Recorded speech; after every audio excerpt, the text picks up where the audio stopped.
Votre invité à présent dans la grande interview en direct sur Boursorama, c'est David Lowe, le directeur général d'Ipsen. Bonjour. Bonjour David. Merci d'être là avec nous en direct sur Boursorama. Vous publiez aujourd'hui vos résultats. On va en parler longuement. Juste avant, on avait un sujet sur ce plan américain, l'Inflation Reduction Act de Joe Biden et de la réponse européenne, de savoir si c'était un combat perdu d'avance ou pas pour l'industrie européenne, comment elle devait réagir, la désindustrialisation en Europe et tout cet argent qui est mis, ces centaines de milliards de dollars mis sur la table par l'administration américaine pour attirer encore une fois les usines sur son sol. Qu'est-ce que ça vous inspire? Je pense qu'il faut le prendre très au sérieux. Donc il y a les trois blocs qu'on voit se développer avec les États-Unis, l'Europe et la Chine qui se renforcent. Et il est clair que les États-Unis ont une stratégie très claire d'industrie, de vouloir répatrier des industries sur leur territoire.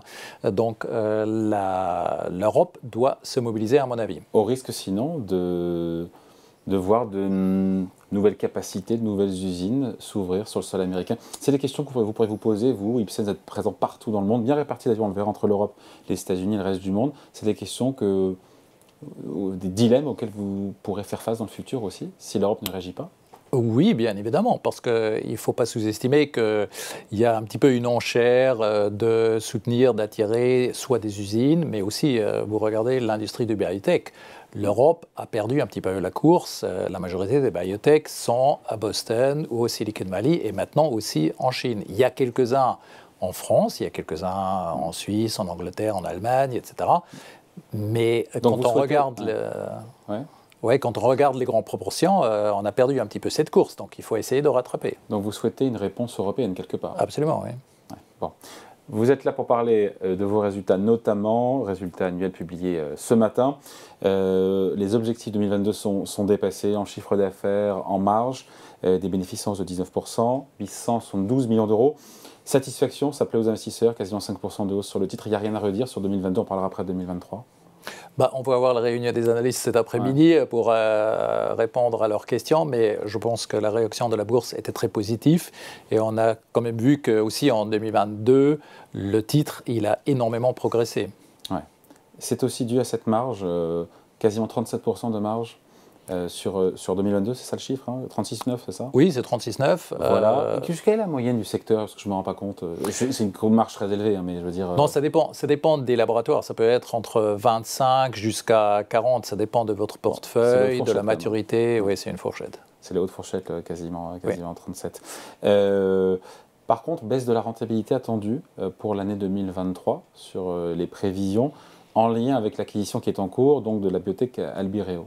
C'est tout à fait ça. Pas uniquement Albireo, mais aussi Epizyme qu'on avait acquis en août l'année dernière.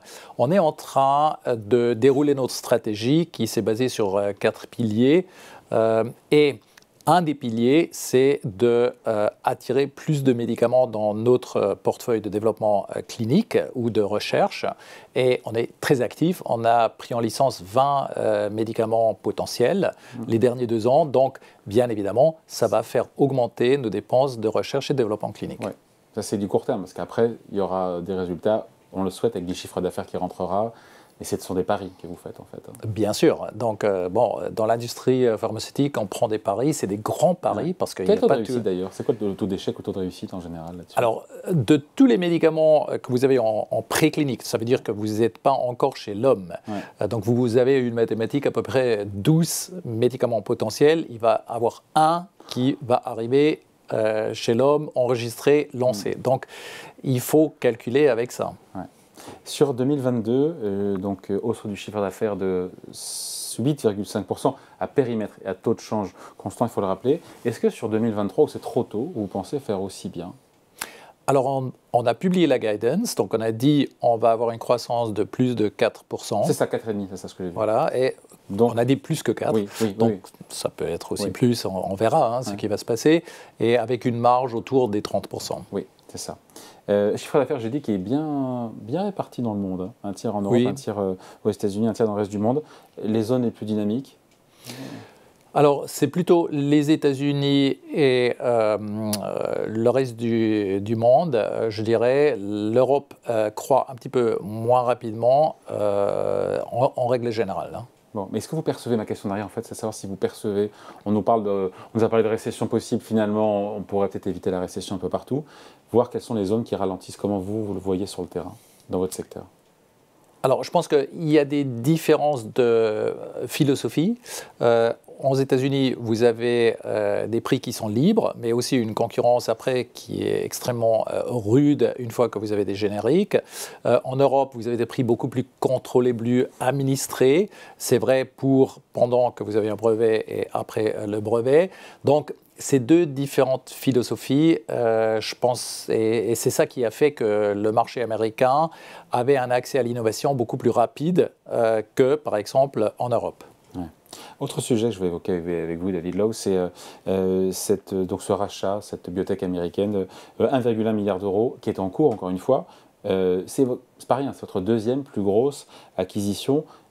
C'est votre stratégie, se renforcer sur les maladies rares. Et cette acquisition, c'est pour jouer dans la cour des grands, si je devais résumer un petit peu. Oui, alors d'abord, sur notre stratégie d'acquisition, on avait dit qu'on veut faire des acquisitions en oncologie et hématologie, donc les cancers solides ou les cancers du sang. On veut faire des acquisitions sur les maladies rares ou sur les maladies neurologiques. Et donc, cette acquisition qui est sur les maladies rares s'intègre dans cette stratégie. On a un espoir, bien sûr, que ces médicaments qui a fait ses preuves et qui est déjà lancé dans une petite indication et qui est en soumission pour une plus grande, aussi sur une maladie rare, va effectivement avoir un joli potentiel à long terme de à peu près 800 millions. D'accord, donc quasiment un blockbuster. Oui. Bon. Et donc c'est un segment qui est dynamique, encore une fois, ce segment-là, les maladies rares. Un des 3 piliers d'ailleurs, vous l'avez dit, de votre stratégie. Hein. Alors, nous, on s'est basé pour la définition de la stratégie sur où est-ce que vous voyez un progrès avec la science. Et effectivement, sur ces 3 domaines-là, il y a des forts progrès de la science de base. Oncologie, neurosciences et maladies rares. C'est ça, ouais, voilà. Et donc, donc là, c'est là où il y a le plus de potentiel pour vous, en termes d'avancée scientifique, c'est ça, de progrès de la science. Il y a d'autres indications aussi, où il y a par exemple l'immunologie, où il y a une forte progression. Mais sur ces 3 qu'on avait identifiés, où on était déjà présent et on a du savoir-faire, nous, on voit une vraie dynamique.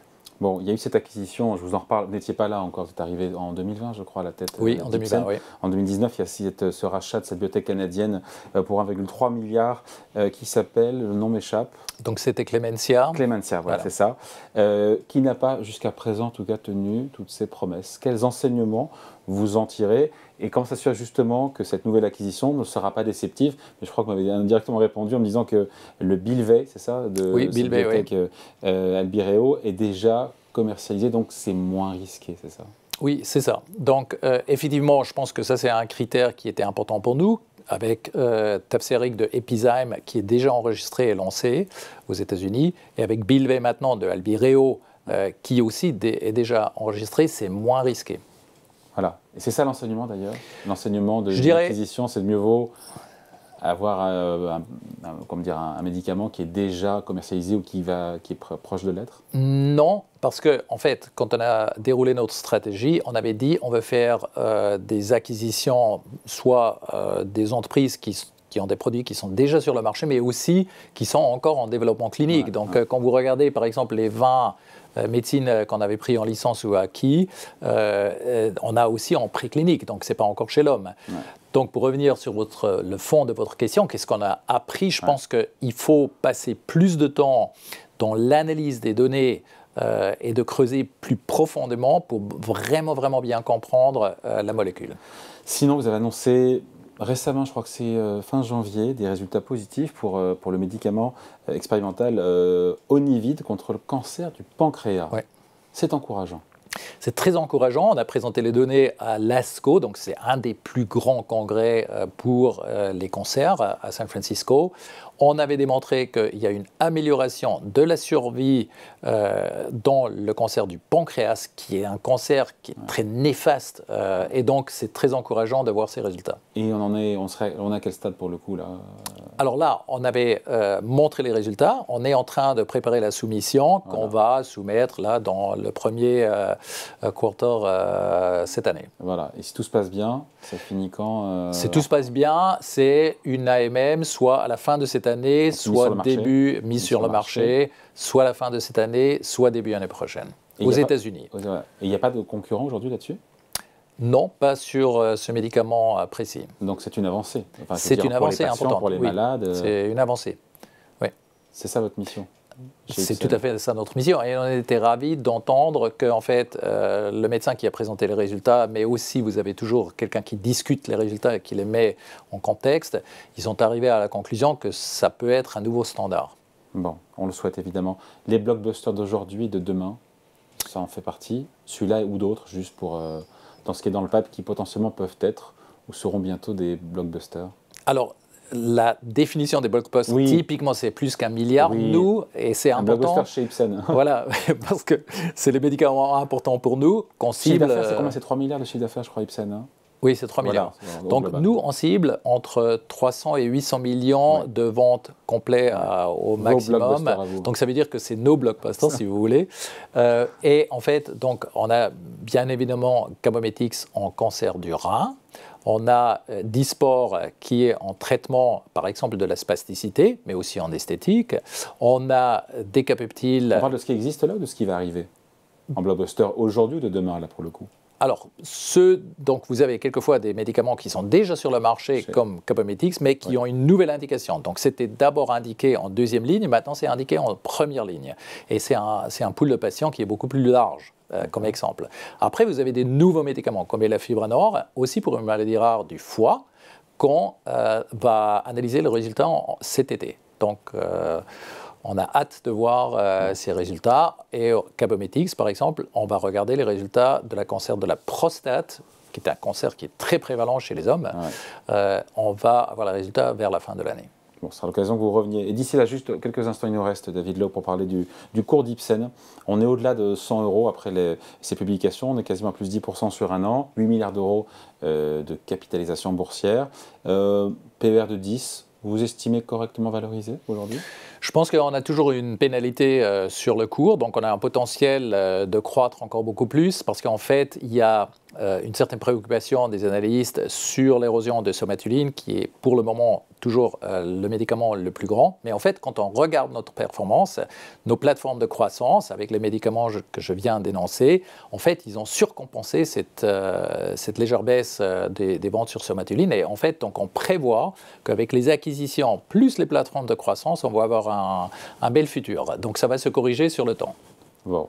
Vous êtes très positif. Plus 45%, c'est intéressant, ça c'est le futur. Maintenant on parle du passé, mais quand même 45% de hausse du titre sur 3 ans. Il se trouve que, ouf, c'est le fruit du hasard ou pas manifestement, c'est arrivé il y a 3 ans à la tête d'Ipsen. Il y a une nouvelle dynamique sur l'action et au-delà de ça, c'est concomitant, votre arrivée, je l'ai dit, à la tête d'Ipsen. Donc vous y êtes un peu pour quelque chose. On a défini ensemble, bien sûr, avec les collaborateurs, la stratégie, la nouvelle stratégie, et puis on a vraiment exécuté. Donc il y a 6000 hommes et femmes chez Ipsen qui sont derrière et il faut les mobiliser ensemble. Et je suis très fier de ce qu'on avait achevé parce qu'ils ont mis beaucoup d'énergie pour faire un impact pour les malades. Qu'est-ce qui a changé, on finit là-dessus, chez Ipsen depuis que vous avez pris sa tête? Plusieurs choses. Donc, j'ai changé des membres dans l'équipe, on a changé et adapté la stratégie. Où est-ce qu'on veut faire des deals? Donc, ça, c'était assez fondamental comme exemple.